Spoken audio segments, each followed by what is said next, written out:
चूड़ी वाले का बचन। एक समय की बात है, एक छोटे से गांव में रामू नाम का एक चूड़ी वाला रहता था।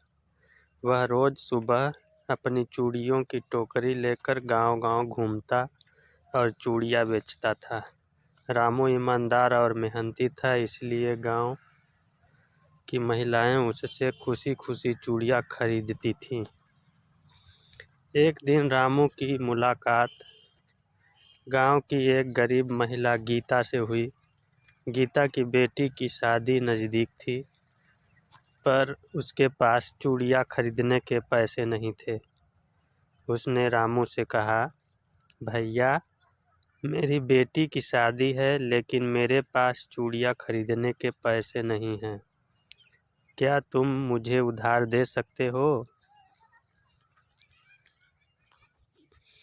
रामू ने गीता की हालत देखी और सोचा, यह गरीब महिला है, इसका भला करना चाहिए। उसने गीता को चूड़ियाँ देते हुए कहा, बहन, तुम चिंता मत करो, जब तुम्हारे पास पैसे हो तब दे देना। समय बीतता गया, गीता की बेटी की शादी हो गई। कुछ महीनों बाद गीता ने रामू से वादा किया था कि वह उससे पैसे लौटाएगी, पर अभी तक उसे पैसे नहीं मिल पाए थे। लेकिन रामू ने कभी गीता से पैसे मांगने की जल्दी नहीं की। उसने सोचा, ज़रूरतमंद की मदद करना सबसे बड़ा धर्म है। फिर एक दिन गीता ने थोड़े पैसे जमा किए और रामू के पास जाकर कहा, भैया, ये लो तुम्हारे पैसे।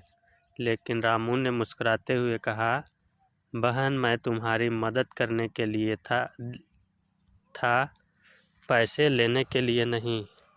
तुम इन पैसों को अपने परिवार की ज़रूरतों में खर्च करो।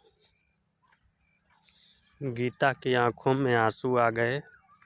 उसने रामू को धन्यवाद दिया और रामू की इस उदारता को कभी नहीं भुला पाई।